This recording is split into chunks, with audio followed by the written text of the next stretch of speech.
কুরআনে দুটি জাতির কথা বলা হয়েছে যাদের সম্পর্কে আল্লাহ অন্য জাতিদের থেকে ভিন্নভাবে কথা বলেছেন। আল্লাহ বনী ইসরায়েল সম্পর্কে অনেক বিস্তারিতভাবে কথা বলেন এবং আল্লাহ তাদের অন্য যে কোনো জাতির চেয়ে বেশি সুযোগ দেন। একইভাবে আল্লাহ ফিরাউনের লোকদের সম্পর্কে অন্য যে কোনো জাতির চেয়ে খুব ভিন্নভাবে কথা বলেন। তাই আপনি দেখতে পাবেন, উদাহরণস্বরূপ পুরো জাতিগুলোকে ডুবিয়ে দেওয়া হয়েছিল বা ধ্বংস করা হয়েছিল এবং পৃথিবীর বুক থেকে নিশ্চিহ্ন করে দেওয়া হয়েছিল যখন তারা তাদের রাসূলদের বিরুদ্ধে বিদ্রোহ করেছিল এবং তাদের কেউই বেঁচে ছিল না। ধ্বংসাবশেষ ছাড়া আর কোনো চিহ্ন ছিল না। এবং আপনি সেই ধ্বংসাবশেষগুলিতে যান ইব্রাহ বা শিক্ষা নেয়ার জন্য। কিন্তু মিশরীয়রা, ফারাওরা, তাদের যে দলটি অবিশ্বাস করেছিল এবং তাদের নেতৃত্ব এবং তাদের সামরিক বাহিনীকে ধ্বংস করা হয়েছিল। কিন্তু একটি জাতি হিসেবে মিশর ধ্বংস হয়নি। মিশর একটি জাতি হিসেবে বেঁচে ছিল। আসলে এটি টিকে ছিল, আজও আছে, এবং তারা মূল প্রাচীন মিশরীয়দের বংশধর। তারা কোনো নতুন লোক নয় যারা সেখানে এসেছিল। বনী ইসরায়েল একইভাবে ইতিহাস জুড়ে অনেক বিপর্যয় থেকে বেঁচে গিয়েছিল। এই দুটি জাতি আল্লাহ আসলে তাদের মাধ্যমে আমাদের একটি নীল নকশে দিয়েছেন জাতিসমূহের জীবনচক্র এবং জাতিসমূহের দুর্নীতি সম্পর্কে জানার জন্য। কারণ জাতিসমূহের সমাপ্তির যুগ, যেখানে পুরো জাতিগুলোকে পৃথিবীর বুক থেকে মুছে ফেলা হবে, সেই যুগ শেষ হয়ে গেছে এবং এটি বিশেষভাবে শেষ হয়েছে রাসূলুল্লাহ সাল্লাল্লাহু আলাইহি ওয়াসাল্লামের আগমনের পর। তাই বিশ্বের বাকি জাতিগুলোকে এমন শিক্ষা গ্রহণ করতে হবে যা উত্থান পতন সম্পর্কে, যা তারা একটি জাতি হিসেবে অতিক্রম করবে। এবং আল্লাহ আমাদের যে দুটি মডেল দিয়েছেন তা হলো মিশরের জনগণের মডেল কাওমে ফিরাউন, এবং তারপর অন্য মডেলটি হলো বনী ইসরায়েল। এবং মজার বিষয় হলো তারা উভয়ই একে অপরের সাথে গভীরভাবে সম্পর্কিত। তাদের গল্পগুলো একে অপরের সাথে জড়িত এবং সংযুক্ত। আজ এই খুতবার এই কয়েক মিনিটে আমি আপনাদের সাথে সূরা আল আরাফের অন্তর্গত কিছু আয়াতের প্রতিফলন শেয়ার করতে চাই। এবং এই আয়াতগুলোতে আল্লাহ মিশর এবং বনী ইসরায়েলের ইতিহাসের একটি বিশেষ মুহূর্তের বর্ণনা দিচ্ছেন। মুসা আলাইহিসসালাম জাদুকরদের পরাজিত করেছেন। জাদুকর এবং পুরোহিতরা প্রকাশ্যে মুসলমান হয়ে গেছে এবং তারা ঘোষণা করেছে, আমান্না বিরাব্বিল আলামিন রব্বি মুসা ওয়া হারুন। আমরা সকল জাতির প্রভুর প্রতি ঈমান এনেছি, মুসা এবং হারুনের প্রভুর প্রতি। তাই তারা প্রকাশ্যে তাদের ইসলামের ঘোষণা দিয়েছে এবং এর ফলস্বরূপ সমাজ এখন বিশৃঙ্খলার মধ্যে রয়েছে। তারা বিশৃঙ্খলার মধ্যে রয়েছে কারণ এতদিন ধরে ফিরাউন প্রচুর পরিমাণে সম্পদ এবং সংস্থান ব্যয় করছিল এটা নিশ্চিত করার জন্য যে লোকেরা জাদুকরদের দ্বারা প্রভাবিত হবে। সে তাদের বলছিল, আমাদের জাতির ত্রাণকর্তা হলো জাদুকরেরা এবং আমাদের জাতির জন্য হুমকি হলো মুসা। এটাই ছিল বার্তা। এবং তাই পুরো জাতিকে একত্রিত হতে হয়েছিল। তাদের জোর করে একত্রিত করা হয়েছিল মুসা এবং এই জাদুকরদের মধ্যে এই শোডাউন, এই দৃশ্য দেখার জন্য। কিন্তু এখন যেহেতু এটা শেষ হয়ে গেছে এবং জাদুকররা নিজেরাই, তারা শুধু হারেই নেই, তারা দল পরিবর্তন করেছে। তারা মুসা আলাইহিসসালামের অনুসারী হয়ে গেছে। সুতরাং কল্পনা করুন, আপনি মুসার বিরুদ্ধে সবাইকে ফেরানোর জন্য এই প্রচারণাভিযানে মিলিয়ন এবং মিলিয়ন এবং মিলিয়ন ব্যয় করেছেন এবং আপনি যাদের উপর এটা ব্যয় করেছেন তারা আপনার শত্রুর জন্য সবচেয়ে বড় বিজ্ঞাপনদাতা হয়ে উঠেছে। আপনি যে মঞ্চটা দিয়েছেন সেই মঞ্চে আপনি মঞ্চের জন্য অর্থ প্রদান করেছেন, আপনি অনুষ্ঠানের জন্য অর্থ প্রদান করেছেন, আপনি দর্শক এনেছেন। মুসা আলাইহিসসালাম কখনো এত লোককে এক জায়গায় তার বার্তা পৌঁছে দেওয়ার জন্য একত্রিত করতে পারতেন না। তার কাছে অর্থ, সম্পদ বা এমনকি পুলিশও ছিল না লোকদের জোর করে এসে যোগ দেওয়ার জন্য, কিন্তু তার ছিল। সুতরাং ফিরাউন মূলত মিশরের ইতিহাসে সবচেয়ে বড় ইসলামিক কনফারেন্সের জন্য অর্থ প্রদান করেছিল সেই শোডাউনে, সবচেয়ে বড় দাওয়া ইভেন্ট যা তখনও ঘটেছিল। সুতরাং এখন যেহেতু এটি তার সামনে ঘটেছে, সেটা দেখছে, তাকে এই ক্ষতি পুষিয়ে নেওয়ার উপায় বের করতে হবে। দেখুন, যারা ক্ষমতায় থাকে তাদের শুধু সামরিক বা অর্থের ক্ষমতা থাকে না। ক্ষমতার একটি অত্যন্ত গুরুত্বপূর্ণ অংশ অদৃশ্য। এটি প্রভাবের ক্ষমতা, এটি আপনার গল্পের, আপনার বার্তার ক্ষমতা, এটি আদর্শ এবং প্রচারণার ক্ষমতা, এটি মিডিয়ার ক্ষমতা। এটি একটি অত্যন্ত গুরুত্বপূর্ণ ধরনের ক্ষমতা। সুতরাং এটা যথেষ্ট নয় যে সরকারের কাছে টাকা আছে, সরকারের কাছে সৈন্য, বন্দুক, ট্যাঙ্ক এবং এইসব জিনিস আছে। এটা অত্যন্ত গুরুত্বপূর্ণ যে তারা আখ্যান এবং মানুষ কিভাবে চিন্তা করে তা নিয়ন্ত্রণ করে। তাদের খবর নিয়ন্ত্রণ করতে হবে, তাদের চিন্তা নিয়ন্ত্রণ করতে হবে, তাদের নিশ্চিত করতে হবে যে কেউ তাদের ঘটনার বর্ষণ নিয়ে প্রশ্ন না তোলে, তাদের ঘুরিয়ে কথা বলতে হবে। এবং এটি ক্ষমতায় থাকার একটি বিশাল অংশ। যদি আপনার গল্প ভেঙে যায়, যদি আপনার গল্প আর বিশ্বাসযোগ্য না থাকে, যদি আপনার বর্ষণ, আপনার প্রচারণা ব্যর্থ হয়, তাহলে লোকেরা আর আপনার অন্য ক্ষমতাকে ভয় পাবে না। আপনার টাকা ততটা কার্যকর হবে না, আপনার সেনাবাহিনী আগের মতো শক্তিশালী মনে হবে না। কারণ আসল ক্ষমতা সেনাবাহিনী এবং অর্থের আগে আসল ক্ষমতা হলো মানুষের মনের উপর ক্ষমতা, মানুষের হৃদয়ের উপর ক্ষমতা। এই জন্যই কোরআন বর্ণনা করে যে ফিরাউন তার ক্ষমতা টিকিয়ে রাখার একটি উপায় ছিল ফা আস্তাখাফা কাউমাহু ফা আতাউহু। সে তার লোকদের হালকা অনুভব করিয়েছিল, সে তার লোকদের হালকা করে দিয়েছিল। এই জন্যই তারা তাকে অনুসরণ করেছিল। আল্লাহ বলেন, এর মানে কি? সে তাদের হালকা করে দিয়েছিল, সে তাদের অনুভব করিয়েছিল, দেখো, তোমাদের চিন্তা করতে হবে না, আমি তোমাদের জন্য সব চিন্তা করছি, আমি তোমাদের বলছি কোনটা সত্য, আমি তোমাদের বলছি কোনটা ভুল, তোমাদের শুধু আমাকে অনুসরণ করতে হবে। আর তোমরা এত দুর্বল, আর তোমরা এত অসহায়, আর তোমাদের পথ দেখানোর জন্য একজন শক্তিশালী লোকের প্রয়োজন। আমিই শক্তির উৎস, তাই তোমরা হালকা থাকতে পারো। তোমাদের নিজেদের জন্য কোনো চিন্তা করতে হবে না, কোনো সিদ্ধান্ত নিতে হবে না, আমার উপর ভরসা রাখো, আমি এটা বুঝে নেব। ঠিক আছে? তাই সে নিজেকে ক্ষমতার আসনে বসিয়ে রাখে এবং লোকদের বোঝাতে থাকে যে তারা তার মতো কাজ করার জন্য এত দুর্বল, তারা যথেষ্ট শক্তিশালী নয়, তারা যথেষ্ট জ্ঞানী নয়, তারা যথেষ্ট ক্ষমতাবান নয়, এমনকি তারা যথেষ্ট পবিত্রও নয়। সে নিজেকে ঈশ্বর হিসেবে বর্ণনা করেছিল, তাই না, একজন দেবতা হিসেবে। তাই তোমাদের সেটা করতে হবে না, আমি তোমাদের জন্য সেটা করব। এবং এটা একটা উপায়, এটা নিয়ে ভাবার একটা উপায় হলো, সে নিশ্চিত করেছিল যে তার জনগণ বোকা থাকুক। সে নিশ্চিত করেছিল যে জনগণ বেশি চিন্তা না করে। এবং সেটাও তাসকিফ। তাসকিফ হলো একজন যে বেশি চিন্তা করে না, তারা শুধু অনুসরণ করে। যে কোনো দিকে একজন চরমপন্থী তৈরি করার সবচেয়ে সহজ উপায় হলো এটা নিশ্চিত করা যে তারা বেশি চিন্তা না করে। এটা করার সবচেয়ে সহজ উপায়। এবং তাই সে এমন একটি সম্পূর্ণ আখ্যান তৈরি করে যেখানে আপনি নিশ্চিত করেন যে লোকেরা নিজেদের জন্য চিন্তা না করে। কিন্তু এই সমস্ত দর্শকের সামনে এখন যেহেতু জাদুকররা ইসলাম গ্রহণ করেছে এবং বলেছে মুসা এবং তার মুসার রবই অনুসরণীয়, এটি একটি বিশাল সমস্যা। কারণ তারা, জাদুকররা, এমনকি বলেনি মুসা জিতেছে, মুসাকে অনুসরণ করো। না না না না, আমান্না বিরাব্বিল আলামিন। তারা মুসার সম্পর্কেও কথা বলছে না, তারা মুসার রবের সম্পর্কে কথা বলছে। তারা তার সম্পর্কে কথা বলছে যাকে তুমি, মুসার ধর্ম, বিশ্বদৃষ্টি যদি আপনি গ্রহণ করেন, যদি আপনি শুধু বলেন মুসা জিতেছে, হয়তো আপনার রাজনীতি বদলায়নি, হয়তো আপনার বিশ্বদৃষ্টি বদলায়নি, হয়তো আপনি যেভাবে বাস্তবতা বোঝেন তা বদলায়নি। কিন্তু যদি আপনি বলেন মুসার রব জিতেছে। জানেন, প্রাচীন বিশ্বে এটা একটা গুরুত্বপূর্ণ বিষয়, বোঝার জন্য একটা সূক্ষ্ম বিষয়।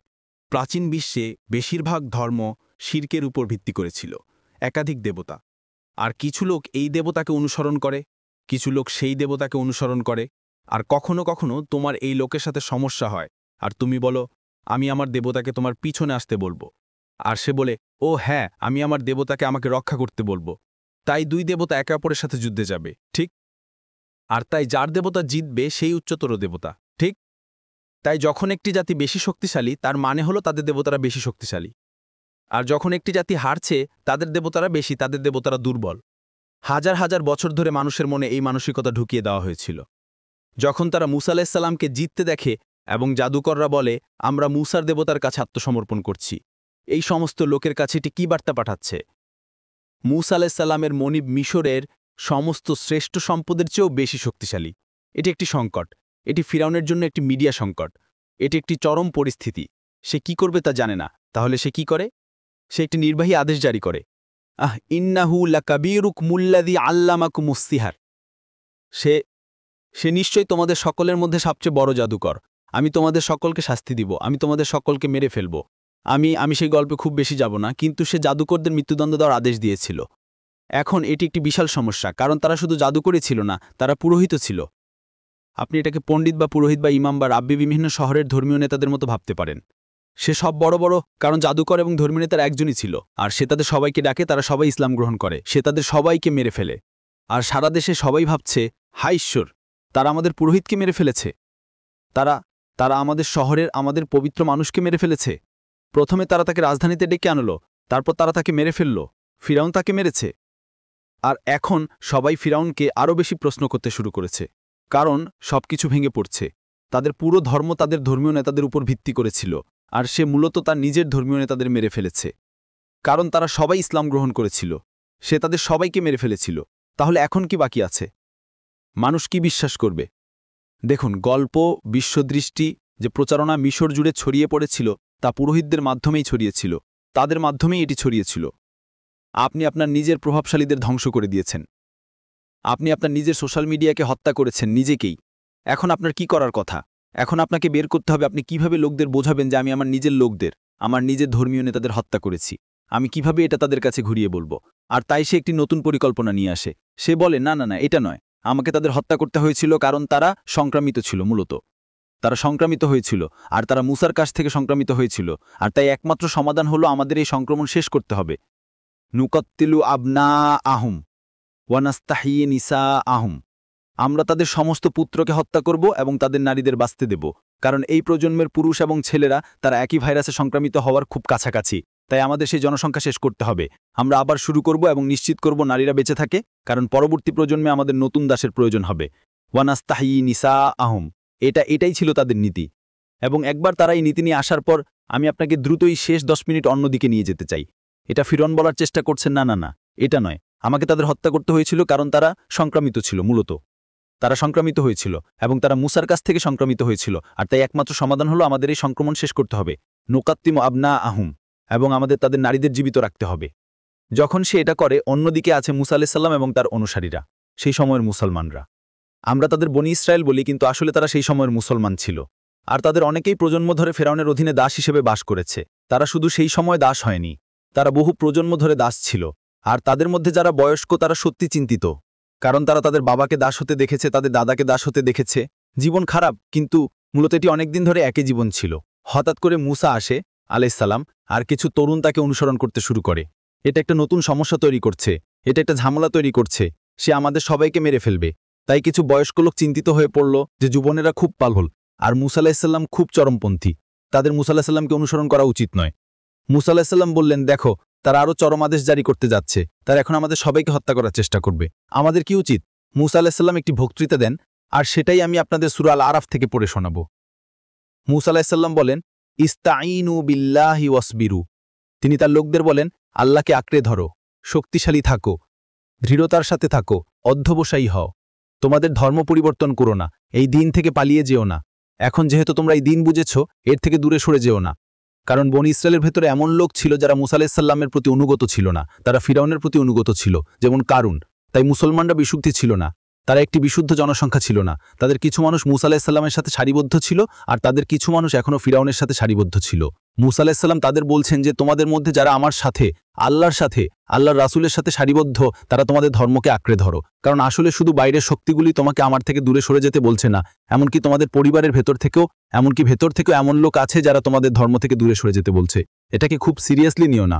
তাই তিনি বলেন, ইস্তাঈনু বিল্লাহি ওয়াসবিরু, ইন্নাল আরদা লিল্লাহি ইউরিসুহা মাইয়াশাউ মিন ইবাদিহি। তাই তিনি বলেন, পৃথিবী আল্লাহর, ভূমি আল্লাহর, তিনি তার বান্দাদের মধ্যে যাকে ইচ্ছা তা দান করেন। দেখুন, তিনি তাদের বলেননি চিন্তা করো না, আল্লাহ ফিরাউনকে থেকে ভূমি নিয়ে নেবেন এবং আল্লাহ তোমাদেরকে ভূমি দিবেন। তিনি তা বলেননি, চিন্তা করো না, যদি তোমরা আমার সাথে আল্লাহর সাথে থাকো, আল্লাহ তোমাদের অনেক ভূমি দিবেন এবং তিনি ফিরাউনকে হত্যা করবেন। তিনি তা বলেননি। তিনি বলেছেন আল্লাহ তার বান্দাদের মধ্যে যাকে ইচ্ছাই ভূমি দেওয়ার সিদ্ধান্ত নেন। সুতরাং কখনো কখনো আল্লাহ ফিরাউনকে ভূমি দেওয়ার সিদ্ধান্ত নেন, কখনো কখনো আল্লাহ কারুনকে এক টুকরা ভূমি দেওয়ার সিদ্ধান্ত নেন, কখনো কখনো নমরুদকে। যখন আল্লাহ সিদ্ধান্ত নেন তিনি কুরাইশকে ভূমি দিতে পারেন, যখন আল্লাহ সিদ্ধান্ত নেন তিনি বনু নাজির বনু কুরাইজাকে ভূমি দিতে পারেন, তিনি ভূমি দিতে পারেন। আল্লাহ যাকে ইচ্ছে তাকে দেন। কিন্তু তারপর তিনি বলেন, ওয়াল আকিবাতু লিল মুত্তাকিন, শেষ পর্যন্ত চূড়ান্ত ফলাফল কেবল তাদের পক্ষেই যাবে যাদের আল্লাহর তাকওয়া আছে। এটা বলার আরেকটা উপায় হলো, মুসা আলাইহিস সালাম তাদের বলছেন, ভূমির উপর নিয়ন্ত্রণ এটা আসে বল যায়। কখনো তোমার কাছে এটা থাকবে, কখনো থাকবে না। কখনো তোমার কাছে ক্ষমতা থাকবে, কখনো থাকবে না। কিন্তু তাকওয়া এমন একটা জিনিস যেটা তোমার থাকতে হবে, তোমার ক্ষমতা থাকুক বা না থাকুক। আর শেষ পর্যন্ত যারা ভূমির মালিক তারা সবাই মারা যাবে, আর যারা ভূমির মালিক নয় তারাও মারা যাবে, আর তারা সবাই মাটির নিচে থাকবে। আর তখন একমাত্র যেটা গুরুত্বপূর্ণ হবে সেটা হলো তাকওয়া, ওয়াল আকিবাতু লিল মুত্তাকিন। কিন্তু যারা চিন্তিত ছিল যে ফেরাউন আসছে এবং পরিস্থিতি আরও খারাপ হবে, সেই সময়ের মুসলমানরা যারা চিন্তিত ছিল তারা মুসা আলাইহিস সালামের উত্তর দিয়েছিল। এবং আমি চাই আপনারা এই উত্তরটি শুনুন, খুব আকর্ষণীয় উত্তর। তারা বলল, ক্বালু ইনা মিন ক্বাবলি আন তা'তিয়ানা ওয়া মিন বা'দি মা জি'তানা। তারা বলল, তুমি আসার আগেও আমাদের উপর অত্যাচার করা হচ্ছিল, আমরা অনেক দিন ধরে মার খাচ্ছি। ওয়া মিন বা'দি মা জি'তানা, আর তুমি এখন আসার পরেও আমরা এখনো মার খাচ্ছি। তুমি জীবনকে কিভাবে আরো ভালো করলে? তুমি আসার আগে আমরা দাস ছিলাম, আমাদের অপমানিত করা হতো, অত্যাচার করা হতো, আর তুমি আসার পরে আমরা কোনো পার্থক্য দেখছি না। আসলে হয়তো এমন কি ইঙ্গিত দিচ্ছে তুমি কি ভালো এনেছো। এটা তাদের বলার উপায়, আমরা কেন তোমাকে অনুসরণ করব যখন তোমার বার্তার কারণে আমাদের জীবন উন্নত হয়নি। আসলে তোমার বার্তার কারণে আমাদের জীবন আরো কঠিন হয়ে গেছে। ঠিক, কারণ পূর্ণ বিশ্বে ইসলামের আগে, ওই অঞ্চলে ইসলামের আগে শিরকের বিশ্বে একজন দেবতার কাজ হলো আপনার জীবনকে আরো ভালো করা। আপনি দেবতাকে বলিদানের মাধ্যমে অর্থ দেন, আপনি দেবতাকে একটি বড় স্মৃতিস্তম্ভ দিয়ে অর্থ দেন, আপনি দেবতাকে টাকা দেন, আপনি দেবতাকে অর্থ দেন, আপনি আপনার মূর্তিকে সোনা দিয়ে সাজান, আর সে আপনাকে কিভাবে অর্থ দেয়? সে আপনাকে যমজ সন্তান দেয়, সে আপনাকে একটি গরু দেয়, সে আপনাকে নতুন জমি দেয়, সে আপনাকে বৃষ্টি দেয়। এটা একটা চুক্তি, এটা একটা লেনদেন। তাই যখন আপনি একজন দেবতাকে অনুসরণ করেন এবং একজন দেবতাকে খুশি করেন, সেই দেবতা আপনার যত্ন নেয়। মুসা আলাইহিস সালাম সেই ধর্ম আনছেন না, তিনি লেনদেনের ধর্ম আনছেন না। আমি আল্লাহকে দিব, আমি 5 বার নামাজ পড়ব, আমি আজ রাতে আমার চাকরিতে পদোন্নতি পাবো, আমি হজ করতে যাব, আমার ব্যবসা 3 গুণ হয়ে যাবে। এই ধর্মে এটা সূত্র নয়, এটা সূত্র নয়। আমাদের আল্লাহর দিকে ফিরতে হবে। আল্লাহ আমাদের একটি বিশ্বদৃষ্টি দিয়েছেন যে আল্লাহ আমাদের ভালো সময়ে পরীক্ষা করবেন এবং আল্লাহ আমাদের খারাপ সময়ে পরীক্ষা করবেন। আল্লাহ মুসা আলাইহিস সালাম তাদের জাস্ট বললেন, কখনো কখনো আল্লাহ যাকে ইচ্ছা ভূমি দিবেন। তিনি বলেননি ওহ তিনি কেবল মুত্তাকিদেরই ভূমি দিবেন।